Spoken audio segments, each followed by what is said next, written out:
ऐसी ही बेहतरीन कहानियाँ सुनने के लिए केपी नॉवल चैनल को लाइक, शेयर और सब्सक्राइब करें। आने वाली कहानियों के बारे में जानने के लिए हमारे टेलीग्राम से जुड़ें। लिंक डिस्क्रिप्शन में है। BTTH डिसाइपल कैशबैक सिस्टम अध्याय 391 कुचलने वाली जीत। इस समय लियू लिंग के क्रिम्सन सरपेंट कैल्ड्रॉन के भीतर हल्के लाल औषधीय तरल को अपने आसपास से संपीड़न बल का एहसास हुआ और यह अचानक हिंसक रूप से उतार चढ़ाव करने लगा। प्रत्येक उछाल के साथ ऊर्जा की शक्तिशाली लहरें उसमें से फूट पड़ीं, जो आत्मा शक्ति द्वारा निर्मित अदृश्य शक्ति से टकरा रही थीं। धमाका। पत्थर के मंच पर कैल्ड्रॉन थोड़ा कांप गया, जिससे अंदर से एक तीखी टक्कर की आवाज आई। जैसे ही कैल्ड्रॉन कांपने लगा, लियू लिंग की अभिव्यक्ति सूक्ष्म रूप से बदल गई। उसका पैर जमीन पर जोर से पटक गया और उसकी हथेली कैल्ड्रॉन के ऊपर मंडराते हुए आगे की ओर इस तरह से मुड़ी जैसे कि वह अपने सामने की हवा को कुचलने की कोशिश कर रही हो। लियू लिंग की पकड़ के कसने के साथ कैल्ड्रॉन में हिंसक रूप से मंथन करने वाला तरल अचानक जम गया। उसकी आत्मा शक्ति द्वारा निर्मित अदृश्य हाथ एक बार में ताकत में बढ़ गया। मूल रूप से तरल का बड़ा द्रव्यमान पिंग पोंग बॉल के आकार तक सिकुड़ गया था, लेकिन जैसे ही यह इस बिंदु पर पहुंचा, इसने अंतिम चरण में जाने से इनकार करते हुए जमकर प्रतिरोध किया। ये बहुत दृढ़ता से प्रतिरोध कर रहा है। लियू लिंग का चेहरा पीला पड़ गया क्योंकि उसने कड़ाही पर ध्यान केंद्रित किया। ये पहले से ही लियू लिंग का 5वीं स्तरीय गोली को परिष्कृत करने का चौथा प्रयास था। अपने पिछले 3 प्रयासों के अनुभव के साथ वह जानता था कि इस स्तर पर कोई भी गलती का मतलब होगा कि सभी पिछले प्रयास बर्बाद हो जाएंगे। यही कारण है कि उसने सभी अवयवों को शुद्ध करने के बाद इतने लंबे समय तक आराम किया था। ये देखते हुए कि वह हाल ही में 5वीं स्तरीय कीमियागर के रूप में आगे बढ़ा था, ड्रैगन फोर्स पिल को परिष्कृत करने की उसकी सफलता दर, जो उच्च श्रेणी की 5वीं स्तरीय गोलियों में से एक थी, अधिक नहीं थी। हालांकि ग्रीन लॉर्ड स्कोर फ्लेम को परिष्कृत करने, गुहे द्वारा दी गई शक्तिशाली तकनीकों का अभ्यास करने और अपनी साधना में सफलता प्राप्त करने के बाद उसका आत्मविश्वास बढ़ गया था, जिसने उसे अपनी सीमाओं को चुनौती देने के लिए प्रेरित किया। लियू लिंग के हाव भाव में आए बदलाव को चौक में मौजूद भीड़ ने नोटिस किया। उन्होंने पहले भी कड़ाही का कांपना देखा था और अब सभी ने अपनी सांस रोक ली और नजरें उस दृश्य पर टिकी हुई थीं। लियू लिंग की कड़ाही से आ रही हलचल को भांपते हुए फामा को अब यकीन हो गया था कि परिष्कृत की जा रही गोली वास्तव में 5वीं स्तरीय गोली थी। आखिरकार 4थी स्तरीय गोली कभी भी इतनी तीव्र ऊर्जा तरंगे पैदा नहीं कर सकती। लियू लिंग, तुम्हें सफल होना ही होगा, फामा ने मन ही मन प्रार्थना की। इस समय जियाओ यान की गोली पहले से ही पूरी हो चुकी थी और कोई रास्ता नहीं था कि वह रंगीन खुशबू वाली जियाओ ही जियान की 4 स्तरीय गोली को पार कर सके। फामा की सारी उम्मीदें अब लियू लिंग पर टिकी थीं। वरिष्ठ भाई, तुम ये कर सकते हो। चौक के किनारे पर जियाओ ही जियान, जो अपनी गोली को पोषित कर रही थी, ने भी इस हलचल को नोटिस किया। उसकी आंखों में चिंता की एक झलक दिखाई दी। लगता है कि वह दबाव महसूस कर रहा है, जियोयान ने खुद से कहा। ये पहली बार था जब उसने लियू लिंग को शोधन के दौरान इतना संघर्ष करते देखा था। अगर यह प्रतियोगिता नहीं होती तो वह लियू लिंग की सफलता की कामना भी कर सकता था। मैं 6ठी श्रेणी का कीमियागर बनूंगा। मैं 5वीं श्रेणी की गोली से नहीं हारूंगा। जब उसकी आत्मा शक्ति औषधीय तरल के भीतर की ऊर्जा से जूझ रही थी, तो लियू लिंग के दिमाग में एक विचार कौंधा। उसने अपने आसपास की गर्म हवा में गहरी सांस ली। उसका चेहरा तनाव से लाल हो गया। उसका दाहिना हाथ, जो कड़ाही पर मडरा रहा था, पहले धीरे धीरे खुला और फिर कांपने लगा क्योंकि यह धीरे धीरे मुट्ठी में बंद हो गया। उसके गले से एक धीमी, जोरदार आज्ञा निकली। मेरे लिए संघनित हो जाओ। आदेश के साथ लियू लिंग ने अपने हाथ को कसकर पकड़ लिया और कड़ाही में पिंगपोंग बॉल के आकार का तरल कांप उठा। एक पल में यह एक दृश्यमान दर से सिकुड़ने लगा। कुछ ही क्षणों में तरल गायब हो गया और उसकी जगह अंगूठे के आकार की हल्के लाल भ्रूण की गोली आ गई। सबसे कठिन चरण, गोली बनाना, पूरा हो चुका था। लियू लिंग के माथे से पसीने की बूंदें टपक रही थीं क्योंकि उसने कई गहरी सांसें लीं। दबी हुई सियान लपटें धीरे धीरे अपनी गर्मी छोड़ने लगीं, खुरदरी गोली को भूनने लगीं। बहुत बढ़िया, उसने गोली का भ्रूण बना दिया है। ये देखकर 90% से ज्यादा दर्शकों ने राहत की सांस ली। गोली का भ्रूण बनाने का मतलब था कि आधी लड़ाई जीत ली गई थी। गोली को देखते हुए, जो खुरदरी और सियान लपटों में घिरी हुई थी, लियू लिंग ने पूरी एकाग्रता हासिल करने से पहले खुद को कुछ पल के लिए आराम करने दिया। हालांकि गोली खुरदरी थी, लेकिन इसमें 5वीं स्तरीय गोली ड्रैगन फोर्स पिल के कुछ बुनियादी प्रभाव पहले से ही मौजूद थे। इसके मूल्य को देखते हुए इस प्रतियोगिता का परिणाम पहले से ही निर्धारित हो सकता था।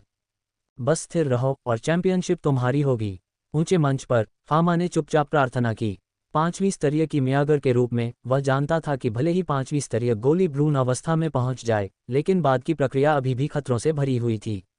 एक भी गलत कदम पहले से बनी भ्रूण गोली को नष्ट कर सकता था। इस समय क्रिम्सन सरपेंट कॉल्ड्रॉन के भीतर सियान लपटों के आवरण के नीचे गहरे लाल रंग की गोली तेजी से घूमने लगी। जैसे जैसे इसका घूमना तेज होता गया, सियान लपटों की जलती हुई गर्मी पतली अदृश्य किस्म में इकट्ठी होती गई और लगातार उसमें समाती गई। क्लैंग। घुमाव के दौरान गोली से गहरे लाल रंग की ऊर्जा की एक लहर निकली जो कड़ाही की भीतरी दीवारों से टकराई और एक तीखी तेज आवाज निकली। गहरे लाल रंग की गोली में आए बदलावों को देखते हुए लियूलिंग की अभिव्यक्ति और भी गंभीर हो गई। वह जानता था कि यह अराजक ऊर्जा गोली के निर्माण का परिणाम थी, एक ऐसी स्थिति जिसका सामना उसने पहले 3 बार किया था। हालांकि इस बार ऊर्जा का उछाल सबसे तीव्र था। धमाका, धमाका, धमाका। कड़ाही के भीतर गहरे लाल रंग की भ्रूण की गोली लगातार ऊर्जा की लहरें छोड़ रही थी जो कड़ाही की दीवारों से टकरा रही थी। अगर क्रिम्सन सरपेंट कड़ाही की मजबूती न होती तो ये बार बार के प्रभावों के कारण टूट सकती थी। लियूलिंग को लपटों को नियंत्रित करते हुए देखकर पास में खड़े जियोयान और लिटिल प्रिंसेस इतने तनाव में थे कि वे एक पल के लिए सांस लेना भूल गए। सौभाग्य से मैं पहले ही डुवांग तक पहुंच चुका हूं, अन्यथा इन ऊर्जा उछालों को दबाना मुश्किल होता। कड़ाही में गहरे लाल रंग की गोली को धीरे धीरे चिकना और गोल होते देख लियूलिंग की तनावपूर्ण नसें आखिरकार शांत होने लगीं। धमाका। अनगिनत निगाहों के सामने लियूलिंग ने अचानक अपना हाथ उठाया और कड़ाही के ढक्कन पर मारा। तुरंत ढक्कन उड़ गया और उसके साथ एक घनी खुशबू आई जो 5वीं श्रेणी की गोली के लिए अद्वितीय थी। कड़ाही से एक चमकदार लाल गोली निकली। लियूलिंग ने जल्दी से एक तैयार जेड बोतल पकड़ी और उड़ती हुई 5वीं श्रेणी की गोली को पकड़ लिया। सफलता। गूहे ने वास्तव में एक खजाना पा लिया है। लियूलिंग की क्षमता निस्संदेह उसे भविष्य में एक असाधारण प्रतिभा बनाएगी जो जियामा साम्राज्य से आगे बढ़कर उत्तर पश्चिमी महाद्वीप और यहां तक कि मध्य मैदानों तक पहुंचेगी। अध्याय 392 रैंकिंग की घोषणा। मम्मा। फामा द्वारा लियूलिंग की प्रशंसा सुनने पर हाई बोडोंग ने दृढ़ता से सहमति में सिर हिलाया और आह भरी, आजकल क्या चल रहा है? सबसे पहले यान जियाओ है जो अपनी कम उम्र के बावजूद डूकिंग स्तर के विशेषज्ञ से लड़ने की ताकत रखता है और चौथे स्तर की गोली को परिष्कृत करने की क्षमता रखता है।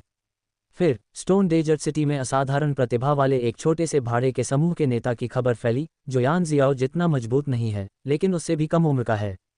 और अब लियूलिंग उभरता है जो एक ऐसी उम्र में 5वीं स्तरीय गोली को परिष्कृत करने में सक्षम है जिसकी कोई कल्पना भी नहीं कर सकता। बूढ़ी जिया, ये सभी प्रतिभाशाली लोग जियामा साम्राज्य से आते हैं, तुमने वास्तव में सोना पा लिया है। फामा ने जिया जिंगटियन की ओर मुड़ते हुए कहा जो समान रूप से चकित थी। इन युवा व्यक्तियों की प्रतिभा के साथ यदि आप अवसर का लाभ उठाते हैं तो जियामा साम्राज्य उत्तर पश्चिमी महाद्वीप के सबसे शक्तिशाली राष्ट्रों में से एक बन सकता है। ये सुनकर जिया जिंगटियन ने अपने हाथों को कप में भर लिया और हंसते हुए कहा, हाहा फामा ओल्ड आइस, मैं आपके शब्दों को आशीर्वाद के रूप में लूंगा। इस समय लियूलिंग को सफलतापूर्वक अपनी गोली पूरी करते हुए देखने के बाद लगभग सभी को पता चल गया था कि गर्वित युवा के हाथों में परिष्कृत गोली वास्तव में 5वीं श्रेणी की गोली थी। छोटे यान, इस लड़के का कौशल वास्तव में दुर्जेय है। इस स्तर पर अगले 5 या 6 वर्षों में वह सेंट्रल प्लेन्स में सबसे भव्य कीमिया सम्मेलन में एक सभ्य रैंकिंग भी हासिल कर सकता है। उससे हारना कोई अपमान नहीं है। याओ लाओ की आवाज़ जियाओ यान की अंगूठी से आई जो लियूलिंग की प्रशंसा से भरी थी। वह महसूस कर सकता था कि लियूलिंग की गोली में निहित ऊर्जा एक साधारण 5वीं श्रेणी की गोली की तुलना में बहुत अधिक मजबूत थी। याओ लाओ की टिप्पणी के बिना भी जियाओ यान पहले से ही बहुत हिल गया था। ऐसी राक्षसी प्रतिभा ने उसे प्रतिस्पर्धा करने की बहुत कम इच्छा छोड़ी। वाह ओह! चौक के चारों ओर शोरगुल के बीच फामा ने ऊंचे मंच पर एक कदम आगे बढ़ाया। उसी समय प्राचीन घंटियां एक बार फिर से बज उठीं। जैसे ही प्राचीन घंटियां गूंजीं, सभी जल्दी से शांत हो गए और अपना ध्यान मंच पर खड़े बुजुर्ग की ओर लगाया। हे, अब जबकि अधिकांश प्रतियोगियों ने अपनी गोलियां पूरी कर ली हैं, तो यह आपकी गोलियों के प्रभावों का मूल्यांकन करने और इस प्रतियोगिता की अंतिम रैंकिंग निर्धारित करने का समय है। प्रतियोगियों, कृपया अपनी परिष्कृत गोलियां दिखाएं। फामा ने हल्के से ठहाका लगाया, फिर 2 उपाध्यक्षों के साथ मंच से नीचे उस चौक पर उतरे जहां प्रतियोगी खड़े थे। हर कोई, आप सभी ने अभी लियूलिंग की शोधन प्रक्रिया देखी होगी। ये पूरी प्रतियोगिता में एकमात्र 5वीं स्तरीय गोली है और यह एक सामान्य 5वीं स्तरीय गोली से भी अधिक प्रभावी है। इसलिए लियूलिंग को इस टूर्नामेंट का चैंपियन घोषित किया गया है। क्या किसी को आपत्ति है? लियूलिंग के बगल में खड़े होकर फामा ने अपनी हथेली में लटकी ड्रैगन फोर्सपिल की ओर इशारा किया। उनकी गहरी आवाज़ पूरे चौक में गूंज रही थी। फामा के शब्द बोलने के बाद भीड़ से असहमति की कोई आवाज़ नहीं उठी। इस टूर्नामेंट ने दर्शकों को अनगिनत झटके दिए थे जो पहले कभी नहीं हुए थे। दूसरे स्थान के लिए यहाँ फामा की आवाज़ रुकी, फिर आगे बोली, दूसरे स्थान पर अभी भी फैसला नहीं हुआ है। हमें यान जियाओ और उस व्यक्ति की गोली की गुणवत्ता की जांच करने की ज़रूरत है। उन्होंने जियाओ यीजियान की ओर इशारा किया, उनके चेहरे पर शर्मिंदगी के भाव दिखाई दिए। ये वास्तव में हास्यास्पद था कि इतनी महत्वपूर्ण प्रतियोगिता में अल्केमिस्ट एसोसिएशन को एक फाइनलिस्ट का नाम नहीं पता था जो उनके प्रबंधन की आलोचना कर सकता था। आहम आहम, फामा ने अपनी असहजता को छिपाने के लिए हल्की खांसी की और अपने पीछे खड़े दो लोगों को इशारा किया। फामा के संकेत के बाद दो वरिष्ठ उपाध्यक्ष अलग हो गए, एक जियाओ यान की ओर और दूसरा जियाओ यीजियान की ओर। जियाओ यान और जियाओ यीजियान दोनों ने अल्केमिस्ट एसोसिएशन के साथ मिलकर अपनी गोलियां एकत्रित कीं। उन पर इतनी सारी निगाहें होने के कारण एसोसिएशन कोई चाल चलने की हिम्मत नहीं कर सका। जल्द ही दोनों उपाध्यक्ष वापस लौटे, प्रत्येक ने एक एक गोली पकड़ी और फामा और लियू लिंग के पास खड़े हो गए। फामा ने जियाओ यान की गोली को देखा, उसका भाव शांत था। उसने जियाओ यान को पहले दो प्रकार की लपटों का उपयोग करते देखा था और अनुमान लगाया कि वह संभवतः 2 लाइन ग्रीन स्पिरिट पिल को परिष्कृत करने का प्रयास कर रहा था। इस समय उस पर नजर डालने के बाद फामा ने जोर से घोषणा करने से पहले गोली की और जांच की। यान जियाओ द्वारा परिष्कृत की गई गोली को ग्रीन स्पिरिट पिल कहा जाता है, जो चौथी श्रेणी की गोली है। इस विशेष गोली में 2 रेखाएं हैं और यह एक डू प्रैक्टिशनर को डू ग्रैंड मास्टर स्तर तक पहुंचने में मदद कर सकती है। यदि एक डू ग्रैंड मास्टर द्वारा इसका सेवन किया जाता है तो औषधीय प्रभावों से कोई प्रतिकूल प्रभाव नहीं होने के साथ उपयोगकर्ता की रैंक में 1 स्टार की वृद्धि होने की थोड़ी संभावना है। एक गोली जो सीधे किसी की साधना को बढ़ा सकती है। जियाओ यान की गोली के बारे में फामा के मूल्यांकन को सुनकर भीड़ में से विस्मय की लहर उठी। ये स्पष्ट था कि ऐसी गोली की अत्यधिक मांग थी। अपनी गोली के लिए भीड़ की मान्यता को देखकर जियाओ यान को लगा कि उसकी भावनाएं कुछ हद तक शांत हो गई हैं। इसके बाद फामा ने अपना ध्यान जियाओ यीजियान की गोली की ओर लगाया। सावधानीपूर्वक जांच के बाद फामा ने हार मानने के संकेत के साथ कहा, इस काले वस्त्र वाले व्यक्ति द्वारा परिष्कृत की गई गोली को पर्पल हॉट बैरियर ब्रेकिंग पिल कहा जाता है, जो 3 पंक्ति वाली ग्रीन स्पिरिट पिल के बराबर एक शीर्ष चौथी स्तरीय गोली है। ये भी एक प्रकार की गोली है जो सीधे किसी व्यक्ति की ताकत को बढ़ा सकती है, लेकिन इसका प्रभाव डू ग्रैंड मास्टर स्तर के लोगों तक ही सीमित है। यदि उस स्तर का कोई व्यक्ति पर्पल हॉट बैरियर ब्रेकिंग पिल का सेवन करता है तो वह अपनी ताकत को 1 स्टार तक बढ़ा सकता है। इसके अतिरिक्त सबसे महत्वपूर्ण बात यह है कि एक ही स्तर का व्यक्ति बिना किसी महत्वपूर्ण प्रतिरोध को विकसित किए लगातार 2 गोलियां ले सकता है। इसका मतलब है कि यदि आप 2 purple hot barrier breaking pills पा सकते हैं तो आप अपनी ताकत को 2 स्टार तक बढ़ा सकते हैं। फामा ने जियाओ यीजियान की गोली का परिचय देने के बाद भीड़ में विस्मय की एक और लहर दौड़ गई।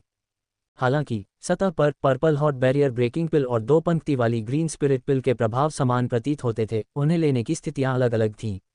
इसलिए अगर किसी आम व्यक्ति को चुनना हो तो ज्यादातर लोग पर्पल हॉट बैरियर ब्रेकिंग पिल को चुनेंगे। इस प्रकार फामा द्वारा दोनों गोलियों के प्रभाव और गुणवत्ता की घोषणा करने के बाद दूसरे स्थान के लिए निर्णय लिया गया। हालांकि फामा अनिच्छुक थे, लेकिन उनके पास ये घोषणा करने के अलावा कोई विकल्प नहीं था। इस अल्केमिस्ट प्रतियोगिता में दूसरा स्थान काले वस्त्र वाले व्यक्ति को जाता है। तीसरा स्थान यान जियाओ। ओह, दर्शकों ने इसके पीछे के कारणों के बारे में ज्यादा नहीं सोचा। दर्शकों के रूप में वे केवल इतना जानते थे कि घोषित किए गए नाम इस प्रतियोगिता के प्रतिभाशाली लोग थे। इस प्रकार जयकारे मजबूत लोगों के लिए प्रशंसा की अभिव्यक्ति थे। उस पल छोटी राजकुमारी ने एक गहरी सांस ली। अध्याय 393 जियाओ यीजियान की पहचान का खुलासा। मूल रूप से चौथी श्रेणी की गोली बनाने की उसकी क्षमता को पहले से ही एक उल्लेखनीय उपलब्धि माना जाता था, खासकर पिछली प्रतियोगिताओं की तुलना में। वह आश्वस्त थी, यहाँ तक कि उसने दावा भी किया कि अगर वह पहला स्थान नहीं जीत पाई तो कम से कम वह दूसरा या तीसरा स्थान तो हासिल कर ही लेगी। हालांकि वास्तविकता ने उसे तुरंत मुंहतोड़ जवाब दिया, दूसरा और तीसरा स्थान दोनों पहले ही ले लिया गया था। वह रहस्यमय व्यक्ति कौन है? आखिरी क्षण में कूद पड़ा, जिससे मैं शीर्ष 3 में भी नहीं आ सकी। छोटी राजकुमारी ने काले वस्त्र पहने व्यक्ति की ओर देखा और खुद से बुदबुदाने लगी। अगले ही पल फामा ने आखिरकार अपनी रैंकिंग की घोषणा की। टूर्नामेंट के चौथे स्थान पर जियामा साम्राज्य की राजकुमारी याओ यू। ये सुनकर कि चौथा स्थान शाही राजकुमारी का है, कुछ दर्शक फिर से उत्साहित हो गए। उसकी उम्र को देखते हुए इतनी कम उम्र में इस स्तर तक पहुंचने वाली कोई भी महिला फार्मासिस्ट के रूप में अपने रास्ते पर भविष्य में शीर्ष 3 में से किसी एक को टक्कर दे सकती है। बधाई हो भाई लियू। उसकी रैंकिंग जानने के बाद छोटी राजकुमारी ने अपना मूड ठीक किया और लियू लिंग को बधाई देने के लिए मुस्कुराए। हाँ, छोटी बहन यू, तुमने भी अच्छा किया। कुछ सालों में तुम निश्चित रूप से और भी अधिक हासिल करोगी। उसकी बधाई सुनकर लियू लिंग ने गर्मजोशी से मुस्कुराते हुए जवाब दिया, बदले में उसकी प्रशंसा की। क्या तुम सिर्फ स्पष्ट बात नहीं कह रही हो? बेशक, मैं 2 साल में और भी मजबूत हो जाऊंगी। छोटी राजकुमारी लियू लिंग की खोखली तारीफ पर अपनी आंखें घुमाने से खुद को रोक नहीं पाए। बधाई के बाद फामा ने उत्साह से लियू लिंग के कंधे पर थपथपाया और हंसते हुए कहा, लियू लिंग, तुम अपने गुरु से कहीं ज्यादा प्रतिभाशाली हो। शायद 2 साल से भी कम समय में तुम बूहे से आगे निकल जाओगी। खांसी खांसी ... मैं अपने गुरु से आगे निकल जाऊंगी। फामा के शब्दों को सुनकर लियू लिंग ने चौंककर प्रतिक्रिया व्यक्त की, लगभग अपनी ही लार में घुटते हुए। उसकी प्रतिक्रिया देखकर फामा ने कहा, चलो इतना संकोची मत बनो। हरा नीला से बेहतर है। अगर तुम अपने गुरु से बेहतर हो तो बूहे मुझसे भी ज्यादा खुश होगा। हाँ, तुम मजाक कर रहे हो चेयरमैन। लियू लिंग ने फामा की बातों को गंभीरता से न लेते हुए एक सूखी हंसी दी, क्योंकि गुहे की ताकत उसके दिमाग में गहराई से अंकित थी। मेरे गुरु किस तरह के व्यक्ति हैं? उनसे बेहतर सपने देखते रहो। अल्पविराम। जैसे ही फामा ने शीर्ष 10 की घोषणा जारी रखी, टूर्नामेंट अपने अंत के करीब पहुंच गया। कई असफल प्रतियोगियों ने अपना सिर हिलाया और चौक से चले गए, फिर भी आश्चर्यजनक रूप से लिटिल डॉक्टर इम्मोर्टल परिणाम घोषित होने के बाद भी वहीं रहे। अपनी ताकत के साथ क्या वह वास्तव में दूसरे स्थान के लिए उस छोटे से इनाम को प्राप्त करने के लिए रुकी हुई है? फामा ने अपनी आंखें सिकोड़ लीं, लिटिल डॉक्टर इम्मोर्टल को सावधानी से आते हुए देखा। फामा और लियू लिंग के समूह पर रहस्यमयी काले वस्त्रधारी व्यक्ति के संभावित हमले से चिंतित जिया जिंग तियान जल्दी से मंच से उतरा और खुद को फामा और लियू लिंग के बगल में खड़ा कर लिया। उस समय शायद उनकी हरकतों के कारण आसपास की भीड़ का ध्यान भी लिटिल डॉक्टर इम्मोर्टल की ओर गया। वह व्यक्ति वरिष्ठ भाई के पास क्यों आ रहा है? क्या ये गलत इरादे से हो सकता है?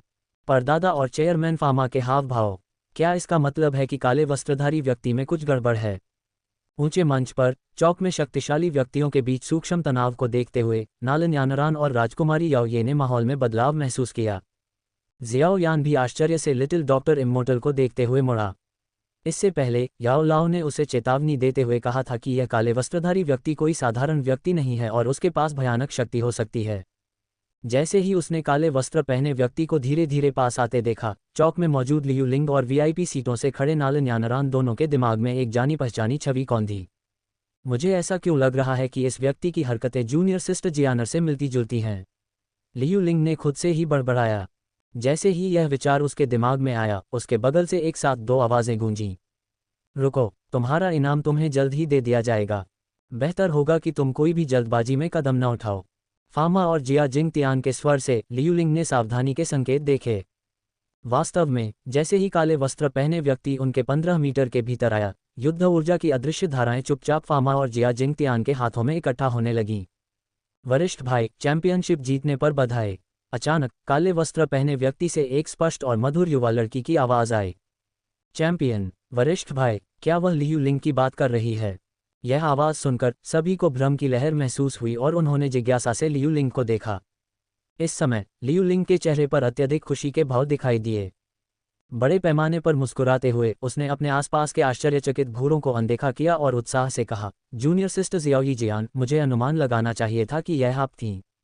जब वह बोल रहा था तो काले रंग की पोशाक पहने व्यक्ति रुक गया और फिर पतले गोरे हाथों की एक जोड़ी बड़े आकार के लिबादे से निकली, धीरे धीरे काले हुड को ऊपर उठाती हुई।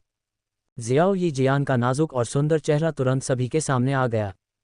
हाँ, ये वास्तव में सीनियर सिस्टर है। वीआईपी सेक्शन में अपनी जगह से भी नालन यानरान, जो थोड़ी दूर खड़ी थी, ने तुरंत जियाओ यी जियान को पहचान लिया और उत्साह से उछल पड़ी। लियू लिंग, यहाँ क्या हो रहा है? ये रहस्यमय व्यक्ति आपकी छोटी बहन कैसे है? लियू लिंग, कोई गलती मत करना, यह महिला अत्यधिक कुशल है और विश्वविद्या का अभ्यास करती है। वह चुयून साम्राज्य की एक धोखेबाज हो सकती है। जियो यी जियान का असली रूप देखकर फामा और जिया जिंग तियान को अभी भी थोड़ी सी सतर्कता महसूस हुई। अगले ही पल दोनों ने अपने विचार लगभग एक साथ लियू लिंग को प्रेषित किए। मैं कैसे गलत हो सकता हूँ? वह मेरी गुरु जूनियर सिस्टर जियाओ यी जियान की दूसरी शिष्या है। उसने चुयून साम्राज्य में 1 साल का प्रशिक्षण लिया है। लियू लिंग ने जियाओ यी जियान की ओर सीधे चलने से पहले फामा और जिया जिंग तियान को लापरवाही से जवाब दिया। मत करो। जिया जिंग तियान संभावित खतरे के बारे में लियू लिंग को चेतावनी देने ही वाला था कि उसने देखा कि लियू लिंग और जियाओ यी जियान एक दूसरे को हाई फाइव देने के लिए आगे बढ़े, फिर उत्साह से बातचीत करने लगे।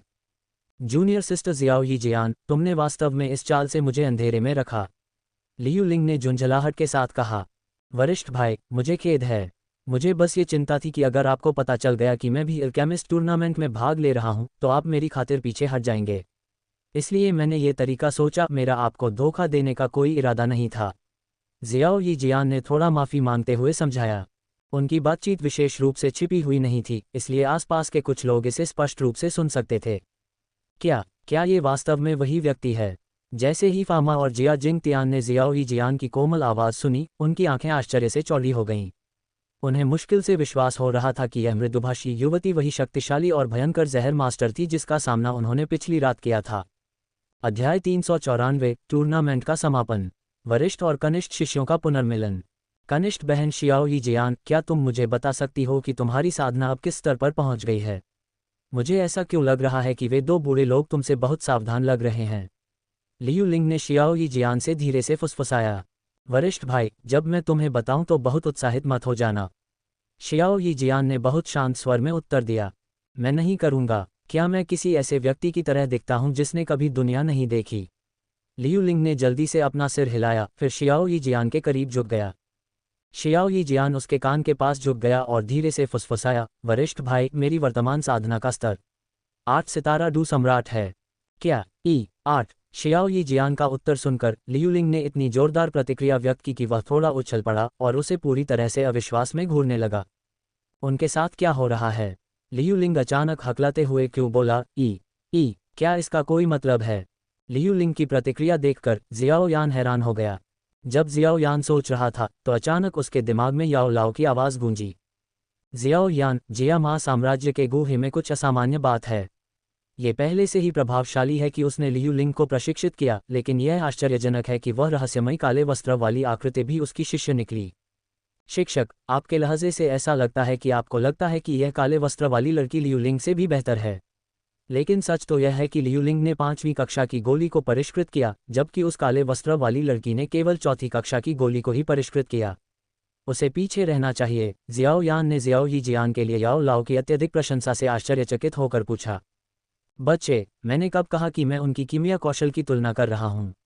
मैं उनकी साधना के स्तर के बारे में बात कर रहा था, याओ लाओ ने कुछ हद तक नाराज होकर जवाब दिया। उनकी साधना? बिल्कुल। क्या तुमने देखा कि जब वह पास आई तो उन दो बूढ़े लोगों ने कैसा व्यवहार किया? वे स्पष्ट रूप से सावधान थे। दो उच्च स्तरीय डू सम्राट विशेषज्ञों के लिए इतनी जल्दी चौकन्ना होना, उसकी ताकत उल्लेखनीय होनी चाहिए, याओ लाओ ने गंभीर स्वर में विश्लेषण किया। अगर ऐसा है तो उसके पास उच्च स्तरीय डू सम्राट की ताकत भी होनी चाहिए। अगर उसके द्वारा प्रशिक्षित शिष्य इतने मजबूत हैं तो उनके गुरु कीमिया राजा गुहे निश्चित रूप से एक डू पूर्वज शक्तिशाली व्यक्ति होंगे। जियो यान ने एक तेज सांस ली। अगर उन दो बूढ़े लोगों की प्रतिक्रियाएं वास्तविक हैं और ये लड़की वास्तव में केवल 17 या 18 वर्ष की है, ऐसी प्रतिभा की कल्पना करना कठिन है। सचमुच एक सहस्राब्दी में एक बार होने वाली विलक्षण प्रतिभा, याओ लाओ ने विस्मय में टिप्पणी की।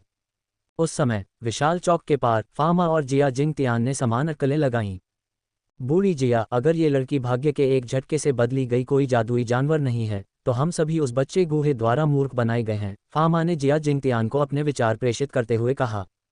वास्तव में अगर ऐसा है तो गुहे पहले से ही डू पूर्वज स्तर तक पहुंच गया होगा, जिया जिंग तियान ने फामा से सहमति जताई। देवियों और सज्जनों, टूर्नामेंट आधिकारिक तौर पर समाप्त हो गया है। कृपया तितर बितर हो जाएं। जिया जिंग तियान के साथ कुछ शब्दों का आदान प्रदान करने के बाद फामा ने किसी भी विस्फोटक समाचार को लीक होने से रोकने के लिए भीड़ को तितर बितर करने का फैसला किया।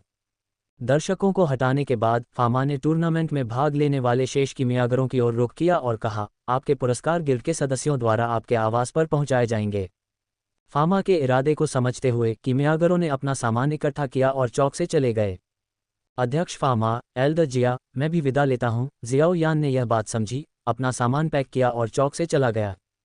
जब लियू लिंग अपने शुरुआती आश्चर्य से उभरा तो उसने वीआईपी सेक्शन में एक व्यक्ति की ओर इशारा किया और हंसते हुए कहा, जूनियर सिस्टर जियाओ यी जियान, जूनियर सिस्टर यानरान भी यहाँ हैं। मैंने पहले ही जूनियर सिस्टर यानरान को देख लिया है। सीनियर ब्रदर, चलो उसे बुलाते हैं और मास्टर को देखने के लिए एक साथ संप्रदाय में वापस जाते हैं, जियाओ यी जियान ने एक चमकदार मुस्कान के साथ कहा, नालन यानरान की ओर हाथ हिलाते हुए लियू लिंग की ओर मुड़ने से पहले दूरी पर। ठीक है, ये जानते हुए कि टूर्नामेंट के पुरस्कार वितरित होने में कुछ समय लगेगा, लियू लिंग का अधिक समय तक रुकने का कोई इरादा नहीं था। सहमति में सिर हिलाते हुए वह और जियाओ यी जियान साथ साथ वीआईपी सेक्शन की ओर चलने लगे।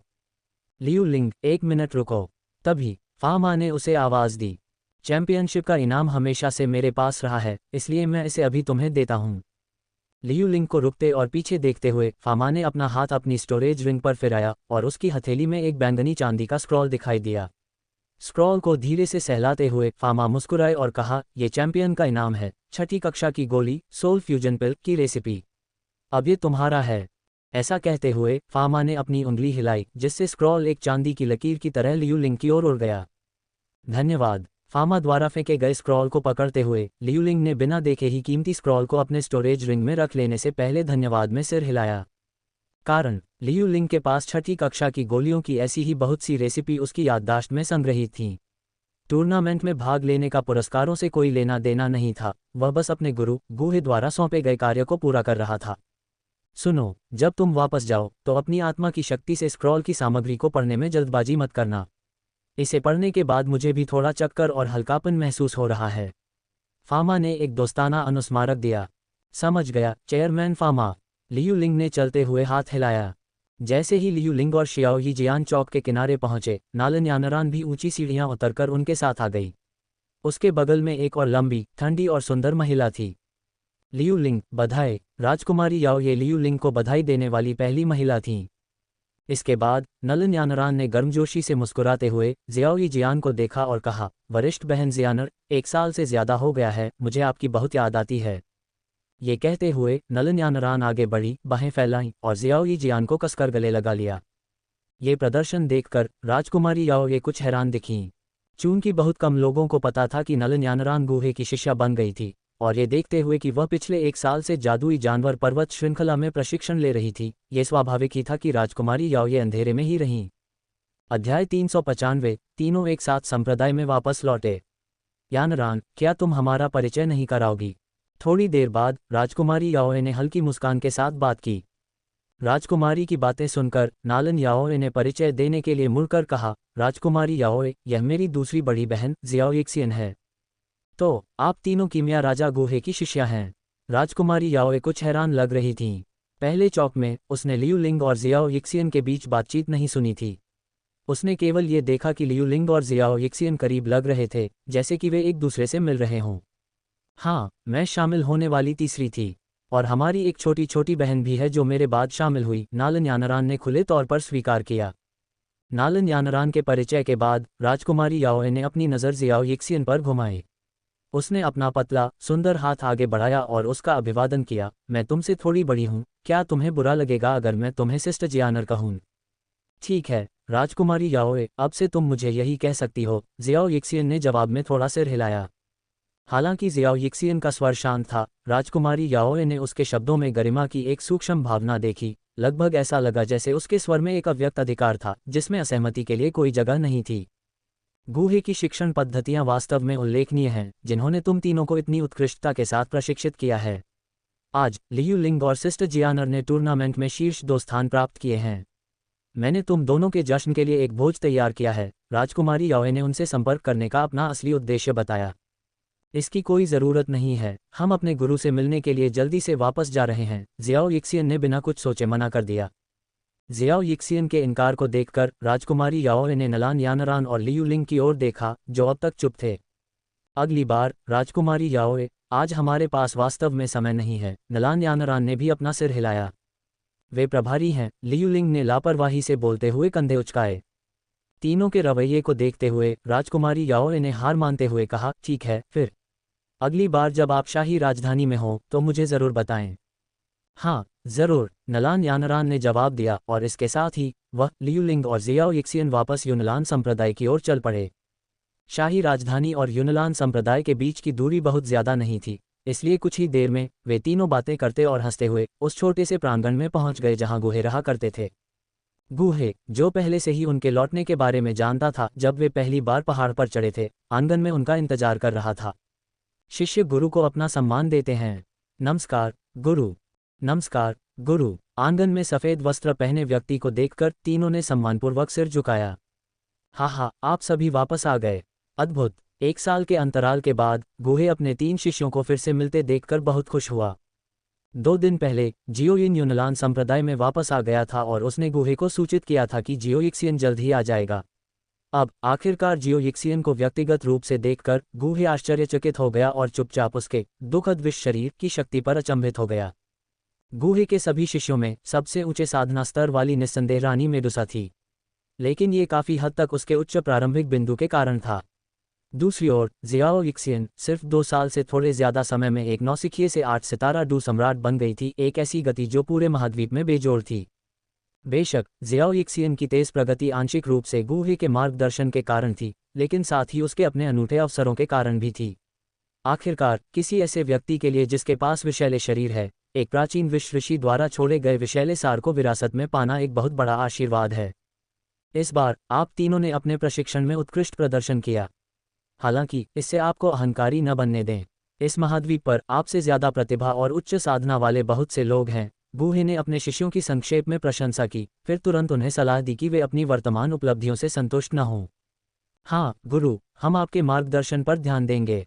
गुहे के बोलने के बाद लियू लिंग, जियो यिक्सियन और नालन यानरान ने एक स्वर में जवाब दिया। जियान तुमने इस प्रशिक्षण के दौरान सबसे अधिक कार्य पूरे किए हैं। मुझे तुम्हें उचित रूप से पुरस्कृत करना चाहिए। गुहे ने गर्मजोशी से मुस्कुराते हुए जियो यिक्सियन को अपने करीब आने का इशारा किया। धन्यवाद गुरु। ये सुनकर जियो यिक्सियन के चेहरे पर एक चमकदार मुस्कान आ गई और वह जल्दी से गुहे के पास पहुंच गई। तुम्हारी साधना अब 8 सितारा डू सम्राट स्तर पर पहुंच गई है, जिसका अर्थ है कि तुम शक्ति के एक मजबूत हस्तांतरण को संभालने में सक्षम हो। इस अवसर का अच्छी तरह से लाभ उठाओ और डू पूर्वज क्षेत्र में प्रवेश करने का प्रयास करो। गुहे ने शांति से कहा और अपना हाथ जियाओ यिक्सियन के चिकने माथे पर रखा। एक डू पूर्वज, कितना रोमांचक। जियाओ यिक्सियन ने अपनी आंखें बंद करके और शक्ति हस्तांतरण की तैयारी में खुद को शांत करते हुए बड़बड़ाया। जैसे ही वह बैठी, गुहे की हथेली से एक शक्तिशाली लेकिन कोमल ऊर्जा उसके शरीर में प्रवाहित हुई। मैं पहले से ही 8 सितारा डू सम्राट स्तर पर हूँ, फिर भी मेरे गुरु द्वारा हस्तांतरित की जा रही ऊर्जा अभी भी बहुत विशाल लगती है, उसने सोचा। पूरी तरह से ऊर्जा को अवशोषित करने पर ध्यान केंद्रित किया। लियू लिंग और नालन यानरान की चौकस निगाहों के नीचे जियाओ यिक्सियन की आभा जल्दी ही एक आश्चर्यजनक स्तर पर पहुंच गई। स्वर्ग और पृथ्वी से आसपास की ऊर्जा तेजी से इकट्ठा होने लगी और जल्द ही आंगन के ऊपर कई दर्जन मीटर चौड़ा एक विशाल ऊर्जा भंवर दिखाई दिया। स्वर्ग और पृथ्वी में इस चौंकाने वाली घटना को यूनलान संप्रदाय के सभी लोगों ने तुरंत देखा। एक के बाद एक आश्चर्यचकित निगाहें उस दिशा की ओर मुड़ गईं। क्या हो रहा है? स्वर्ग और पृथ्वी की ऊर्जा इतनी उथल पुथल में क्यों है? वह दिशा, ऐसा लगता है कि यह हेल्डर गुहे के क्षेत्र से आ रही है। यूनलान संप्रदाय के कुछ बुजुर्गों ने दूर आकाश में बन रहे विशाल ऊर्जा भंवर की ओर उत्सुकता से देखा। एल्डर गुहे एकांत प्रशिक्षण में हैं, कोई भी उन्हें परेशान नहीं कर सकता। उस समय सभी के मन में एक ठंडी और अधिकारपूर्ण आवाज़ गूंज उठी। ये संप्रदाय के नेता की आवाज़ है। यह आवाज़ सुनकर, जो आज्ञाकारी शक्ति से भरी हुई थी, सभी बुजुर्ग और शिष्य अपनी जगह पर रुक गए। ये स्पष्ट रूप से एक सफलता का संकेत है, लेकिन एल्डर गुहे किस स्तर तक पहुंच सकते हैं कि ऐसी भयानक घटना हो सकती है? वास्तव में जब संप्रदाय के नेता ने उस समय डू सम्राट को तोड़ा था, तो ये लगभग इतना तीव्र नहीं था। जैसे ही यूनलान संप्रदाय के बुजुर्ग धीमी आवाज में चर्चा कर रहे थे, विशाल ऊर्जा भंवर जो अभी अभी बना था, अचानक बिना किसी चेतावनी के नष्ट हो गया। अध्याय 396। जियाओ यिक्सियन ने डू पूर्वज तक पहुंच बनाई। वह घटना अचानक क्यों गायब हो गई? क्या एल्डर गुहे अपनी सफलता में विफल हो गए? हाँ, आमतौर पर सफलता के लिए स्वर्ग और पृथ्वी से भारी मात्रा में ऊर्जा को अवशोषित करने की आवश्यकता होती है। एल्डर गुहे की सफलता से होने वाली गड़बड़ी इतनी तीव्र थी कि इसे कम से कम आधे दिन तक चलना चाहिए था, फिर भी ये केवल 1 मिनट तक चली। संप्रदाय के नेता ने हमें उन्हें परेशान न करने का निर्देश दिया, इसलिए हमें खुद को बहुत अधिक चिंतित नहीं करना चाहिए। संप्रदाय के नेता सब कुछ संभाल लेंगे। जब यूनलान संप्रदाय के बुजुर्गों ने चर्चा की कि गुहे के आंगन के पास क्या हो रहा था, तो जियाओ यिक्सियन की आभा पहले ही बदल चुकी थी। सिर्फ 1 मिनट से ज़्यादा समय में वह 8 सितारा डू सम्राट से आगे निकलकर डू पूर्वज बन गई। 18 वर्ष से कम उम्र का डू पूर्वज एक दुर्लभ वस्तु थी, यहाँ तक कि प्राचीन शाही कुलों में भी, जो अपने श्रेष्ठ वंश पर गर्व करते थे। इसके अलावा जियाओ यिक्सियन की आभा डू पूर्वज तक पहुँचने के बाद भी बढ़ती रही। कुछ ही समय में वह 2 सितारा डू पूर्वज बन गई। उसके पीछे लियू लिंग और नालन यानरान विस्मय में देख रहे थे, उनकी आंखें अविश्वास से चौड़ी हो गई थीं। जूनियर सिस्टर जियानर की आभा लगभग जियाओ जिन के बराबर है, यह अविश्वसनीय है। लियू लिंग ने बड़बड़ाया। जब गुहे ने पहली बार जियाओ यिक्सियन को संप्रदाय में लाया, तो वह अभी एक शुरुआती योद्धा के रूप में आगे बढ़ी थी। कोई भी कल्पना नहीं कर सकता था कि केवल 2 वर्षों में वह इतनी ऊंचाइयों तक पहुंच जाएगी। लियू लिंग और नालन यानरान की चकित निगाहों के नीचे गुहे ने आखिरकार जियाओ यिक्सियन के माथे से अपना हाथ हटा लिया। एक 3 सितारा डू पूर्वज शिखर, जैसा कि मैंने अनुमान लगाया था, गूहे ने सोचा, शक्ति हस्तांतरण को रोकते हुए अंदर ही अंदर आहें भरते हुए। उस पल उसके दिमाग में एक सूचना गूंजी। 200 साल की साधना। हालांकि यह साधना प्रतिफल उतना महत्वपूर्ण नहीं था जितना कि कैलिन को सत्ता सौंपने से उसे 500 साल मिले थे, फिर भी गूहे रोमांचित था। अगर हाल ही में जियाओ यिक्सियन की साधना प्रगति इतनी तेज नहीं होती, और अगर उसे स्थिर होने के लिए और समय मिलता, तो वह और भी अधिक शक्ति को अवशोषित कर सकती थी। अगले ही पल, उस विशाल ऊर्जा से पूरी तरह से लीन, जियाओ यिक्सियन ने धीरे से अपनी आंखें खोलीं, उसकी निगाहें खुशी से भर गईं।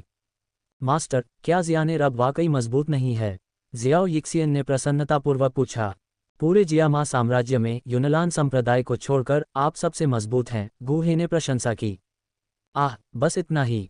जियानेर वास्तव में अब चुयुन साम्राज्य की शासक है। यहाँ तक कि छिपे हुए 10,000 जहर संप्रदाय ने भी हार मान ली है, जियाओ यिक्सियन ने निराशा का दिखावा करते हुए जवाब दिया। सच में, वह अच्छी तरह से जानती थी कि युनलान संप्रदाय में कई शक्तिशाली, आकार बदलने वाले जादुई जानवर रहते हैं, जैसे कि जियाओ यिन, जिसकी ताकत के बारे में वह पूरी तरह से स्पष्ट नहीं थी। हालांकि जियाओ यिक्सियन ने मान लिया था कि जियाओ यिन एक बहुत ही दुर्जय डू पूर्वज होना चाहिए, अगर वह डू आदरणीय भी नहीं है, क्योंकि उसकी आभा ने अकेले ही स्कॉर्पियन बिटर स्वॉर्ड, चुयून साम्राज्य के 4 सितारा डू पूर्वज स्तर के बुजुर्ग को बिना किसी लड़ाई के आत्मसमर्पण करने के लिए मजबूर कर दिया था। चुयून साम्राज्य का शासक गूहे क्षण भर के लिए स्तब्ध रह गया। उसने इस प्रशिक्षण के दौरान जियाओ यिक्सियन से कोई शक्ति स्थापित करने के लिए नहीं कहा था, लेकिन उसने खुद को उम्मीद से भी आगे जाने का काम सौंपा था। 10,000 जहर संप्रदाय को अपने अधीन कर लिया था। चुयून साम्राज्य में जियाओ यिक्सियन का प्रभाव अब सर्वोच्च था और अन्य सभी शक्तियां किनारे कर दी गई थीं। हाँ, बुरा नहीं, बिल्कुल भी बुरा नहीं। आपने अपना प्रशिक्षण पूरा करने से पहले ही ऐसा साम्राज्य बनाने में कामयाबी हासिल कर ली है। गूहे ने संतुष्ट मुस्कान के साथ जियाओ यिक्सियन के सिर को थपथपाते हुए कहा। अपने विषैले शरीर के साथ जहर का सेवन करना जियाओ यिक्सियन के लिए रैंक में आगे बढ़ने का सबसे तेज तरीका था। इन्हें खोजने के लिए अकेले अपने प्रयासों पर निर्भर रहना धीमा होता, लेकिन अब पूरे देश के संसाधनों की मदद से उसकी प्रगति और भी तेज होगी। पास में खड़े लियू लिंग और नालन यानरान ने जियाओ यिक्सियन और गूहे के बीच की बातचीत सुनी और दोनों हिल गए। चुयुन साम्राज्य का शासक ये जियामा साम्राज्य के सम्राट से भी अधिक ऊंचा दर्जा है। जूनियर बहन ने इतना अच्छा काम किया है, फिर भी मैं यहाँ सबसे बड़े वरिष्ठ भाई के रूप में हूँ, अभी भी एक छोटे से भाड़े के समूह का मुखिया हूँ। लियू लिंग ने सोचा, थोड़ा शर्मिंदा महसूस करते हुए। यहाँ तक कि अल्केमिस्ट टूर्नामेंट जीतने की उनकी हालिया उपलब्धि भी अब उतनी संतोषजनक नहीं लगती। दूसरी ओर नालान यानरान लियू लिंग की मिश्रित भावनाओं को साझा नहीं करती थी। वह बस जियाओ यिक्सियन की ताकत से विस्मित थी। जियाओ यिक्सियन को शक्ति हस्तांतरित करने के बाद गूहे ने उसे कई अन्य वस्तुएं उपहार में दीं। मास्टर, जूनियर बहन किंगलिन यहाँ क्यों नहीं है? क्या उसे भी प्रशिक्षण के लिए बाहर भेजा गया है? कई पुरस्कार प्राप्त करने के बाद जियाओ यिक्सियन ने आंगन के चारों ओर देखा और गूहे से हैरान होकर पूछा। नहीं, वह लड़की किंगलिन अभी भी बाहर प्रशिक्षण के लिए बहुत छोटी है। जब तुम प्रशिक्षण के लिए बाहर गए थे तो वह पीछे के पहाड़ पर रुकी थी, गूहे ने समझाया। मैं तुम्हें उसके पास ले चलता हूँ। इसके साथ ही गूहे ने अपना हाथ थोड़ा ऊपर उठाया और उनके सामने एक काली काली स्थानिक दरार खोल दी। बहुत बढ़िया, वरिष्ठ भाई, वरिष्ठ बहन, चलो चलें। जियाओ यिन के साथ बहुत समय बिताने के बाद जियाओ यिक्सियन पहले से ही स्थानिक दरारों में प्रवेश करने की आदी हो चुकी थी। उसने बिना किसी हिचकिचाहट के थोड़े घबराए हुए नालन यानरान और लियू लिंग को हाथों से पकड़कर दरार में कदम रखा। जैसे ही वे अंदर गए, जियाओ यिक्सियन ने अपने हाथों से दुर्जय डू क्यूई की एक लहर छोड़ी, जिससे लियू लिंग और नालन यानरान के चारों ओर सुरक्षा कवच बन गया। ये पहली बार था जब लियू लिंग और नालन यानरान ने इस तरह की शून्य जैसी दुनिया में प्रवेश किया था, और जबकि वे उत्सुक महसूस कर रहे थे, वे कुछ हद तक आशंकित भी थे। हालांकि जियाओ यिक्सियन के संरक्षण में दोनों को कोई असुविधा महसूस नहीं हुई। जब उनके आसपास का माहौल अचानक उज्ज्वल हो गया तो उन्होंने खुद को 9 रंग की घाटी में पाया। यहाँ की ऊर्जा बहुत सघन है। यह बाहर की तुलना में कम से कम दर्जनों गुना अधिक सघन है। घाटी में प्रवेश करते ही तीनों को तुरंत उस क्षेत्र में व्याप्त सघन ऊर्जा ने चौंका दिया। वरिष्ठ भाई, द्वितीय वरिष्ठ बहन, तृतीय वरिष्ठ बहन, आप वापस आ गए। किंगलिन, जो बैठी हुई साधना कर रही थी, तीनों को वापस आते देख उत्साह से दौड़ती हुई तुरंत उठ खड़ी हुई। कनिष्ठ बहन किंगलिन बड़ी हो गई है और उसकी साधना भी बहुत आगे बढ़ गई है। थोड़ी लंबी किंगलिन को देखकर तीनों ने उसे गर्मजोशी से देखा। उनकी प्रशंसा सुनकर किंगलिन का चेहरा खुशी से चमक उठा और उसने आत्मविश्वास से उत्तर दिया, अगली बार जब वरिष्ठ भाई और वरिष्ठ बहनें प्रशिक्षण के लिए बाहर जाएंगी तो किंगलिन आपके साथ शामिल हो सकती है। ठीक है, छोटी जूनियर बहन, आप पहले से ही कई सामान्य लोगों से अधिक मजबूत हैं। ओह, वैसे मेरे पास आपके लिए कुछ चीजें हैं। जैसे ही उसने कहा, लियूलिन ने अपनी भंडारण अंगूठी से 3 जेड बोतलें निकाली और उन्हें किंगलिन को सौंप दिया। अध्याय 397, यूनलान संप्रदाय की नींव। इन 3 जेड बोतलों की सामग्री अमृत है जो डू प्रैक्टिशनर स्तर पर किसी की साधना को बेहतर बना सकती है। वे आपके लिए बहुत मददगार होनी चाहिए। लियूलिंग ने किंगलिन को तीनों अमृतों के प्रभावों का वर्णन करते हुए धीरे से समझाया। धन्यवाद वरिष्ठ भाई, आप बहुत दयालु हैं। किंगलिन ने अमृत को प्रसन्नता के साथ स्वीकार किया, जरा भी शर्म नहीं की। लियूलिंग द्वारा अपना उपहार प्रस्तुत करने के बाद जियाओ यिक्सियन और नालिन यानरान ने भी बारी बारी से किंगलिन के लिए अपने उपहार निकाले। फिर तीनों ने चारों ओर देखा और देखा कि जियाओ यिन, जियाओ जिन और फ्लेम ड्रैगन भी घाटी में साधना कर रहे थे। यूनलान संप्रदाय की यह खजाना भूमि उनकी नींव चुयुन साम्राज्य के संप्रदायों से अतुलनीय है। जियाओ यिक्सियन ने खुद से सोचा जब वह इंद्रधनुष घाटी के चारों ओर घूम रही थी, विस्मय से भरी हुई। यहाँ न केवल प्राकृतिक ऊर्जा बाहरी दुनिया की तुलना में दर्जनों गुना अधिक मजबूत थी, बल्कि ऊर्जा कुंड के ऊपर इंद्रधनुषी पवित्र कमल भी था, जो व्यक्ति की साधना में चमत्कारी सहायता प्रदान करता था। उसने 7वीं श्रेणी की आध्यात्मिक जड़ी बूटियों से भरा एक औषधीय उद्यान भी देखा और अंत में 18 विषैले सिकाडा एक भयंकर आभा बिखेर रहे थे। ये विषैले सिकाडा पूरी तरह से परिपक्व नहीं लगते हैं, फिर भी उनकी ताकत पहले से ही 6ठे स्तर तक पहुंच चुकी है। सिकाडा की शक्ति को देखकर जियाओ यिक्सियन चिंता की लहर महसूस करने से खुद को रोक नहीं सका। थोड़ा और समय दिया जाए तो ये 18 जीव अकेले ही पूरे चुयू साम्राज्य को तहस नहस कर सकते हैं। जब वे कुछ देर तक घाटी का दौरा कर चुके थे तो इंद्रधनुषी घाटी के ऊपर की बाधा अचानक मुड़ गई। विकृत स्थान से नीले रंग की एक आकृति उभरी। शिष्य ने मालकिन को बधाई दी। नमस्कार मालकिन। जियाओ यिक्सियन ने लियूलिंग और नालिन यानरान से गूहे के यूनयून के साथ रिश्ते के बारे में सुना था, इसलिए उसने दूसरों के साथ यूनयून का सम्मानपूर्वक अभिवादन किया। आखिरकार आप सभी भाई बहन फिर से एक साथ हैं। अपने पति के शिष्यों को इकट्ठा होते देख यूनयून का चेहरा खुशी से भर गया। लेकिन जब उसने जियाओ यिक्सियन के चारों ओर आभा को महसूस किया तो उसके चेहरे पर आश्चर्य का भाव दिखाई दिया। यह एक स्वाभाविक प्रतिक्रिया थी। जियाओ यिक्सियन की ताकत उसकी उम्र को देखते हुए वास्तव में असाधारण थी। जियान एर की प्रतिभा वास्तव में उल्लेखनीय है। यून ने मुस्कुराते हुए जियाओ यिक्सियन की प्रशंसा की। मेरी सभी उपलब्धियां मास्टर और मालकिन की बदौलत हैं। अगर कोई असाधारण है तो वह आप दोनों ही होंगे। जियाओ यिक्सियन ने सच्चे सम्मान के साथ उत्तर दिया। यून ने मुस्कुराते हुए जल्दी से अपना हाथ हिलाया और कहा, हाँ, आप अपनी प्रशंसा अपने मास्टर के लिए बचा सकते हैं। मैं इतना उल्लेखनीय नहीं हूँ। मालकिन ने मास्टर का दिल जीत लिया, यह अपने आप में एक उपलब्धि है। जियाओ यिक्सियन ने चिढ़ाते हुए कहा। इतने अनुभव के बाद 1 साल पहले की उसकी शर्म अब दूर हो गई थी। उसके शब्दों पर लियूलिंग, नालिन यानरान और किंगलिन सभी ने अनुमोदन भरी हंसी के साथ उनका साथ दिया। तुम छोटे बदमाश, तुम साहसी हो गए हो, अपनी मालकिन के साथ मजाक करने की हिम्मत कर रहे हो। यून के चेहरे पर हल्का सा लालिमा देखकर गूहे ने गुस्सा दिखाया। हम हिम्मत नहीं करेंगे मास्टर।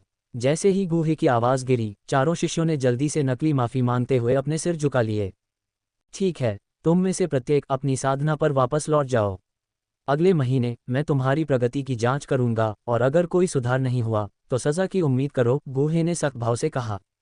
हाँ मास्टर। पीछे हटने की तैयारी करने से पहले उन चारों ने गूहे और यून दोनों को गहराई से प्रणाम किया। तभी गूहे ने नालिन यानरान को आवाज़ लगाई। यानरान रुको, मुझे तुमसे कुछ बात करनी है। ये सुनकर नालिन यानरान रुक गया, शांति से मुड़ा और गूहे और यून के पास गया। यूनर, हमारा मूल समझौता याद है। लक्ष्य ये था कि यानरान 3 साल की समय सीमा से पहले डूकिंग स्तर तक पहुंच जाए, है न? गूहे ने यून को गर्मजोशी से देखा और नर्म लहजे में बोला। ये सुनकर यून ने सिर हिलाया, फिर आह भरी, हाँ यही समझौता था। लेकिन अब यानरान पहले ही डू स्पिरिट स्टेज के शिखर पर पहुंच चुकी है। अपनी वर्तमान ताकत के साथ उसे जियाओ परिवार के उस लड़के से निपटने में कोई परेशानी नहीं होनी चाहिए। तो मान लीजिए पति कि आपने ये शर्त जीत ली है। पास खड़े होकर और इस आदान प्रदान को सुनते हुए नालिन यानरान ने एक मुस्कान छिपाई लेकिन चुप रही।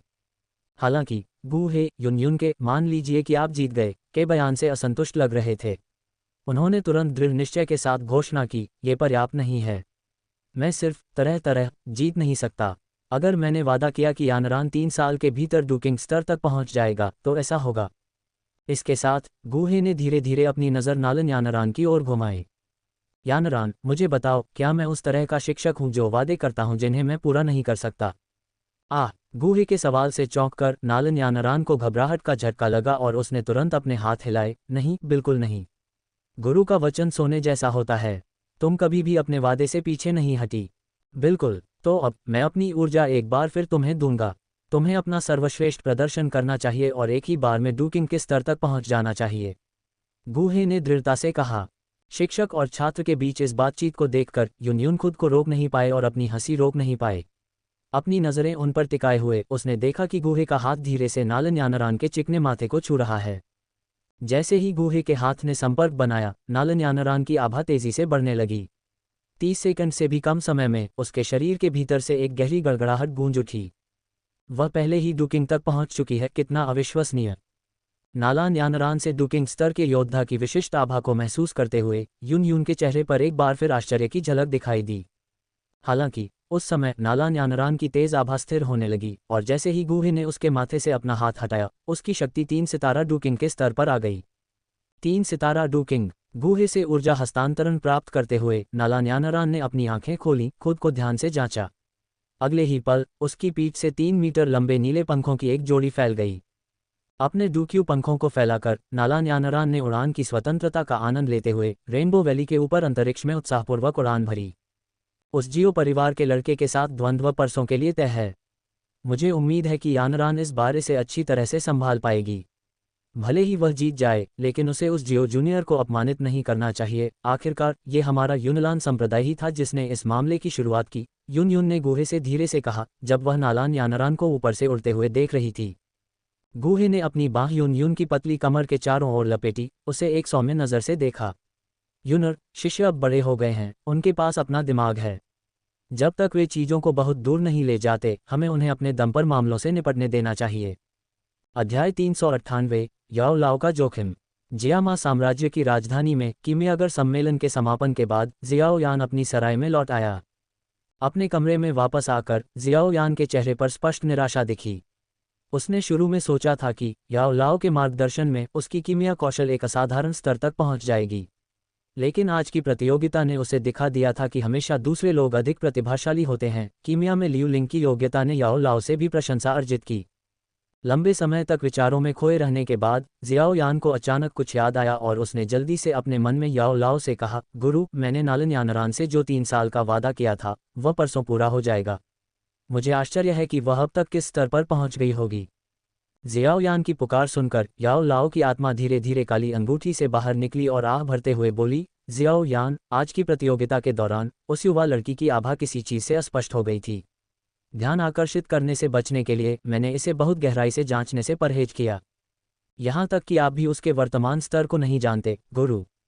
जियाओ यान ने जोर से सोचा। 3 साल पहले वह पहले से ही डू प्रैक्टिशनर चरण तक पहुंच गई थी, और अगर उसे यूनलान संप्रदाय के नेता ने भविष्य के संप्रदाय गुरु के रूप में चुना था तो उसकी प्रतिभा उच्च होनी चाहिए। वह अब तक कम से कम एक डू ग्रैंड मास्टर हो सकती है। हालांकि मुझे आश्चर्य है कि क्या वह डू किंग बनने के लिए आगे बढ़ी है। जब उसने ये कहा तो जियाओ यान को अनिश्चितता का दर्द महसूस हुआ। यूनलान संप्रदाय जियामा साम्राज्य में सबसे बड़ा गुट था और निश्चित रूप से उसके पास सीधे खेती को बढ़ावा देने में सक्षम अमृत थे। नालन यानरान की प्रतिभा और यूनलान संप्रदाय के संसाधनों को देखते हुए इस बात की अच्छी संभावना थी कि वह पहले ही डू ग्रैंड मास्टर स्तर तक पहुंच चुकी थी। याओ लाओ ने जियाओ यान के आकलन को साझा किया और कुछ चिंता के साथ कहा, जियाओ यान, आपका वर्तमान स्तर डू मास्टर का है। अगर नालन यानरान भी डू मास्टर है तो पिछले कुछ वर्षों में आपने जो युद्ध अनुभव प्राप्त किया है उसके साथ आप बढ़त हासिल कर सकते हैं। लेकिन अगर वह डू ग्रैंड मास्टर तक पहुंच गई है तो जीतना लगभग असंभव होगा। आप सही कह रहे हैं, गुरु। अगर नालन यानरान डू ग्रैंड मास्टर स्तर तक पहुंच गई है और यूनलान संप्रदाय उसे उन्नत तकनीकों के साथ समर्थन दे रहा है तो मेरे पास वास्तव में कोई मौका नहीं है। जियाओ यान ने सिर हिलाया, उसका स्वर उदास था। जियाओ यान के उदास चेहरे को देखकर याओ लाओ को सहानुभूति की पीड़ा महसूस हुई। वह अच्छी तरह से समझ गया था कि पिछले कुछ वर्षों में जियाओ यान के दृढ़ संकल्प का एक बड़ा हिस्सा नालन यानरान को हराने की उसकी इच्छा से उपजा था। अब जब वह कगार पर था तो असफलता की संभावना उस पर भारी पड़ गई। जियो यान, अपने आप को संभालो। द्वंद्व अभी शुरू भी नहीं हुआ है और तुम पहले से ही इस स्थिति में हो। क्या ये पिछले 3 वर्षों में तुम्हारी सारी मेहनत का न्याय है? याओ लाओ ने अचानक दृढ़ स्वर में कहा। शिक्षक, मैं ऐसा नहीं बनना चाहता, लेकिन जियो यान ने याओ लाओ की फटकार के कारण लड़खड़ाते हुए ऊपर देखा। जियो यान, मेरी बात ध्यान से सुनो। तुम्हारी प्रतिभा बिना किसी संदेह के नालन लड़की के बराबर या उससे भी बेहतर है। यूनान संप्रदाय के पास उसका समर्थन करने के लिए संसाधन हो सकते हैं, लेकिन मैं उनसे कम सक्षम नहीं हूँ, याओ लाओ ने अत्यंत गंभीरता से कहा। शिक्षक, आपका मतलब है? याओ लाओ की गंभीर अभिव्यक्ति को देखकर जियोयान ने अपना सिर हिलाया, उसका चेहरा अब प्रत्याशा से भर गया। जियोयान, मैं तुम्हारे साथ ईमानदार रहूंगा। मैं एक 8 स्तरीय कीमियागर हूँ। बस इतना ही है कि हाल के वर्षों में आप कुछ गोलियों को बनाने के लिए आवश्यक सामग्री एकत्र करने में सक्षम नहीं रहे हैं, इसलिए मैं आपके लिए केवल कुछ शरीर को मजबूत करने वाले और साधना को गति देने वाले अमृत ही मिला सकता हूँ। ये प्रभावी थे, लेकिन वे अभी भी उन गोलियों से कम हैं जो सीधे साधना को बढ़ावा दे सकती हैं। याओ लाओ की व्याख्या सुनकर जियाओयान की सांसें कुछ तेज हो गईं। 8 स्तरीय कीमियागर, इसका क्या मतलब था? जियाओयान की नज़र में लियू लिंग जैसा डार्क हॉर्स भी जियामा साम्राज्य के सच्चे शिखर का प्रतिनिधित्व नहीं करता था। यहाँ तक कि अल्केमिस्ट एसोसिएशन के अध्यक्ष और एक दुर्जय उच्च स्तरीय डू सम्राट फामा भी केवल 5 स्तरीय कीमियागर थे। प्रसिद्ध डैन किंग वूहे केवल 6 स्तरीय थे। याओ लाओ ने आगे कहा, इन वर्षों में आपने जो प्रशिक्षण लिया है उसके साथ भले ही आप एक गोली का उपयोग करके डू ग्रैंड मास्टर तक पहुंच जाएं, फिर भी आपकी नींव मजबूत रहेगी। डू ग्रैंड मास्टर तक पहुंचने के लिए एक गोली का उपयोग करना। शिक्षक, क्या आप मेरे स्तर को बढ़ाने के लिए एक गोली को परिष्कृत करने की योजना बना रहे हैं? लेकिन हमारे पास इसके लिए आवश्यक सामग्री नहीं है। हालांकि जियाओयान उत्साह से भरा हुआ था, फिर भी उसने शांति से स्थिति का विश्लेषण किया। जियाओयान, क्या यहाँ राजधानी में कोई अल्केमिस्ट एसोसिएशन नहीं है? याओ लाओ ने भौहें उठाईं, कुछ इशारा करते हुए। गुरुजी, क्या आप सुझाव दे रहे हैं कि मैं अल्केमिस्ट एसोसिएशन के गोदाम से चोरी करूं? जियाओयान ने चिल्लाते हुए कहा। तुम बदमाश, तुम इसे चोरी कैसे कह सकते हो? फामा, वह बूढ़ा आदमी तकनीकी रूप से मेरा एहसानमंद है। इसे निपटाने के लिए उनकी जड़ी बूटियों की थोड़ी सी मात्रा की क्या ज़रूरत है? याओ लाओ ने गुस्से में जवाब दिया। लेकिन अल्केमिस्ट एसोसिएशन की कड़ी सुरक्षा है और अध्यक्ष फामा की साधना और आत्मा की शक्ति बहुत बढ़िया है। अगर तुम इतने सीधे अंदर जाते हो गुरुजी, तो पकड़े जाने का बहुत जोखिम है। जियाओयान ने कहा, अभी भी चिंतित। जियाओयान, अगर तुम इतने संकोची व्यवहार करते रहे तो मैं शायद इससे दूर रहूं। आखिरकार अगर तुम हार गए तो तुम ही शर्मिंदा होगे। याओ लाओ ने अधीरता का दिखावा किया क्योंकि उसने जियाओयान की अनिच्छा देखी। याओ लाओ को अपने गाल फुलाते और घूरते हुए देखकर जियाओयान ने जल्दी से कहा, गुरु, परेशान मत होइए। मैं चलता हूँ, ठीक है? अच्छा, बर्बाद करने का कोई समय नहीं है, हम आज रात काम करेंगे। अगर सब ठीक रहा तो मैं आज रात गोली को परिष्कृत कर दूंगा और आपके पास अपनी सफलता को पूरा करने के लिए पूरा कल होगा। याओ लाओ ने जियाओयान के घेरे में वापस जाने से पहले जल्दी से समझाया। बिना देर किए जियाओयान ने काले कपड़े पहने, अपने चेहरे को सुरक्षित रूप से लपेटा और चुपचाप खिड़की से सराय से बाहर निकल गया। जियाओयान के सराय से निकलने के लगभग 1 घंटे बाद अल्केमिस्ट एसोसिएशन का मैदान अचानक अनगिनत मशालों से जगमगा उठा, जिससे क्षेत्र में दिन का उजाला हो गया। एक छत पर अल्केमिस्ट एसोसिएशन के 2 उपाध्यक्ष और कई बुजुर्ग काले कपड़े पहने एक अकेले व्यक्ति को घेर रहे थे। तुम्हारी हिम्मत कैसे हुई? सोचिए कि तुम में अल्केमिस्ट एसोसिएशन के गोदाम से चोरी करने की हिम्मत होगी। ये जगह चारों तरफ से घिरी हुई है, आज तुम बच नहीं पाओगे। वह व्यक्ति कोई और नहीं बल्कि जियोयान था, जो याओ लाओ की मदद से अल्केमिस्ट एसोसिएशन के गोदाम में घुस गया था और कुछ बहुत जरूरी जड़ी बूटियां जब्त करने में कामयाब रहा था। हालांकि उसने गलती से कुछ जाल बिछा दिए, जिससे गार्ड सतर्क हो गए और अलार्म बज गया। जवाब में एसोसिएशन के मैदान से अनगिनत कीमियागर दौड़े आए और उसे छत पर घेर लिया। सब लोग, मैं आज यहाँ सिर्फ कुछ जरूरी जड़ी बूटियां उधार लेने आया हूँ। मैं कसम खाता हूँ कि मैं भविष्य में उन्हें 2 गुना करके लौटाऊंगा। अध्याय 399, याओ लाओ का अप्रत्याशित लाभ। सब लोग, मैं आज यहाँ सिर्फ कुछ जरूरी औषधीय सामग्री उधार लेने आया हूँ। मैं भविष्य में उन्हें 2 गुना करके लौटाने का वादा करता हूँ। जियाओयान ने अपने हाथ जोड़े, अपने आसपास के कीमियागरों से शांति से बात करते हुए। हा, क्या मजाक है? चोरी तो चोरी ही है, बहाने मत बनाओ। हम तो ये भी नहीं जानते कि तुम कौन हो, हमें क्यों विश्वास करना चाहिए कि तुम कभी कुछ लौटाओगे? जियाओयान की बातें सुनकर कीमियागर संघ के 2 उपाध्यक्षों ने उसका मजाक उड़ाया, स्पष्ट रूप से उसके स्पष्टीकरण को नहीं माना और उसका मजाक उड़ाना शुरू कर दिया। सब लोग, मैं यहाँ सिर्फ इन जड़ी बूटियों के लिए आया हूँ और मेरा किसी को चोट पहुँचाने का कोई इरादा नहीं है। जियाओयान ने धीमी आवाज में कहा, ये देखते हुए कि वे उसके लिए रास्ता नहीं बनाएंगे। हम, कितने साहसिक शब्द! अगर तुम किसी को चोट पहुँचाना चाहते हो तो तुम्हारे पास इसके लिए ताकत होनी चाहिए। जियाओयान की प्रतिक्रिया सुनकर अल्केमिस्ट एसोसिएशन के सदस्यों के चेहरों पर रोष भड़क उठा। एक पल में उनमें से एक दर्जन से अधिक ने एक साथ जियाओ यान पर हमला कर दिया। ये दर्जन हमलावर कम से कम डू मास्टर के स्तर के थे, जिनमें से अधिकांश डू स्पिरिट विशेषज्ञ थे, जबकि जियाओ यान केवल एक मामूली डू प्रैक्टिशनर था। उनके संयुक्त हमले का सामना करते हुए जियाओ यान ने जल्दी से अपने शरीर का नियंत्रण याओ लाओ को सौंप दिया। अगले ही पल जियाओ यान ने अपने हाथ में दिखाई देने वाले एक विशाल काले शासक को संभाला और उसे अपने चारों ओर जोर से घुमाया। शासक से एक शक्तिशाली बल निकला जिसने हवा का एक तेज झोंका पैदा किया। धमाका धमाका धमाका धमाका। उस झटके के साथ आगे बढ़ने वाले 3 या 4 लोग पीछे हट गए। हालांकि जियाओ यान ने खुद को रोक लिया, उनकी जान लेने का इरादा नहीं किया। ये देखकर समूह का नेतृत्व कर रहे 2 उपाध्यक्षों ने एक दूसरे को देखा। अगले ही पल दोनों ने एक तीखी तलवार उठाए और दोनों तरफ से जियाओ यान के पास पहुंचे। ये दोनों पहले हमला करने वाले कीमियागरों से कहीं ज्यादा ताकतवर थे और उनके हमले ज्यादा खतरा पैदा करते थे। उन्हें करीब आते देख जियाओ यान ज्यादा गंभीर दिखने लगा। जियाओ जिनके साथ पिछली लड़ाई के बाद याओ लाओ की आत्मा घायल हो गई थी और जियाओ यान की ताकत बढ़ाने की उसकी क्षमता अब डू किंग के स्तर पर सीमित थी। अगर वह जियाओ यान की शक्ति को फिर से डू सम्राट या यहाँ तक कि डू पूर्वज के स्तर तक बढ़ा देता तो वह इतना थक जाता कि उसे लंबे समय तक आराम करने की जरूरत पड़ जाती, जिससे वह जियाओ यान की गोलियों को परिष्कृत करने में मदद करने में असमर्थ हो जाता। यह एक जोखिम भरा सौदा था। यह महसूस करते हुए जियाओ यान जानता था कि उसे आज रात जितनी जल्दी हो सके भाग जाना चाहिए। एक और भयंकर हमले के बाद आसपास के लोगों को पीछे धकेल दिया गया। अचानक जियाओ यान की पीठ से 2 सफ़ेद डू क्यू पंख निकले और वह तेजी से छावनी से बाहर निकल गया। जियाओ यान को भागते देख अल्केमिस्ट एसोसिएशन के 2 उपाध्यक्षों ने तुरंत उसका पीछा किया। जैसे ही जियाओ यान 1 से 200 मीटर की दूरी पर पहुंचा, अचानक आगे आसमान से एक तीखी आवाज़ गूंजी। यह आदमी वास्तव में इस समय वापस आया है। दूर से आ रही शक्तिशाली उपस्थिति को महसूस करते हुए जियाओ यान ने भौहें सिकुड़ी। थोड़ी देर में फामा, जो अभी अभी जियामा पैलेस से लौटा था, ने जियाओ यान का रास्ता रोक दिया। जियाओ यान से निकलने वाली आभा को महसूस करते हुए फामा की आंखों में एक अजीब सी रोशनी भर गई। फिर वह जियाओ यान के पीछे खड़े 2 उपाध्यक्षों की ओर मुड़ा और पूछा, क्या हुआ?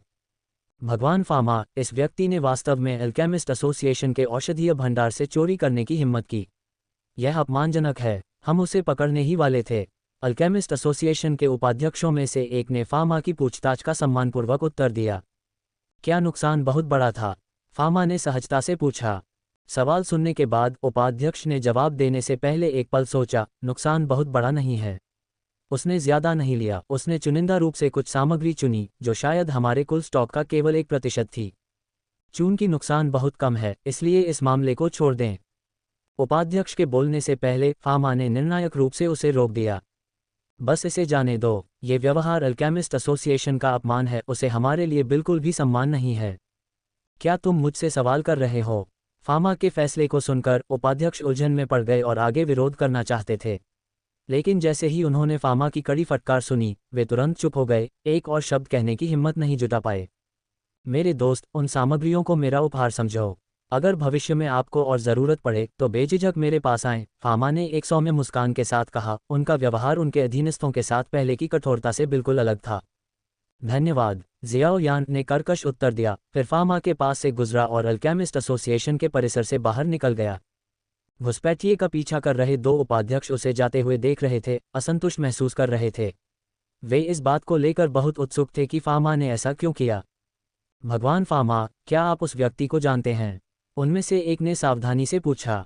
फामा ने धीरे से आह भरी और कहा, वह व्यक्ति संभवतः यान जियाओ था और मैं उसमें से एक पुराने वरिष्ठ व्यक्ति की आभा को महसूस कर सकता था जिससे मैं कभी मिला था। ये कहने के बाद फामा का स्वर अचानक बदल गया और उन्होंने उन्हें निर्देश दिया, आज रात की घटनाओं को शांत रखने की पूरी कोशिश करें। चलो इसे चारों ओर न फैलाएं।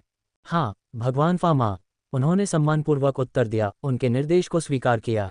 अल्पविराम। एक शांत गली में जियाओ यान, जो अभी अभी अल्केमिस्ट एसोसिएशन के मैदान से भागा था, ने अपनी अंगूठी में रहने वाली आत्मा याओ लाओ के साथ टेलीपैथिक रूप से संवाद किया। गुरुजी, उस राष्ट्रपति फामा ने अभी अभी आपकी आभा को फिर से महसूस किया होगा, अन्यथा वह हमें इतनी आसानी से जाने नहीं देते। सबसे अधिक संभावना है जियाओ यान, हम उस सराय में वापस नहीं जा सकते जहां आप ठहरे थे। हमें छिपने के लिए एक नई जगह ढूंढनी होगी। याओ लाओ सतर्क रहा। फामा के दोस्ताना हाव भाव के बावजूद उस पर भरोसा करने को तैयार नहीं था। समझ गया। सहमति में जल्दी से सिर हिलाते हुए जियाओयान गलियों से गुजरा, ये सुनिश्चित करते हुए कि उनका पीछा नहीं किया जा रहा है। आखिरकार एक नई सराय में बस गया। कमरे के अंदर जाने के बाद याओ लाओ जियाओयान की काली अंगूठी से बाहर आया और उनके चारों ओर एक अवरोध खड़ा कर दिया। जियाओयान, ये पता चला है कि इस अप्रत्याशित मुठभेड़ ने मुझे अल्केमिस्ट एसोसिएशन के भंडारण में एक दुर्लभ जड़ी बूटी खोजने की अनुमति दी। यह मेरी कुछ आत्मा शक्ति को बहाल करने में मदद कर सकती है। याओ लाओ ने एक क्रिस्टल क्लियर रूबी जैसे पौधे को पकड़े हुए प्रसन्न भाव से कहा। ये सुनकर जियाओयान याओ लाओ से भी अधिक रोमांचित महसूस कर रहा था। ये जड़ी बूटी वास्तव में शिक्षक की आत्मा शक्ति को बहाल करने में मदद कर सकती है, यह अविश्वसनीय है। अध्याय 400 तैयारी।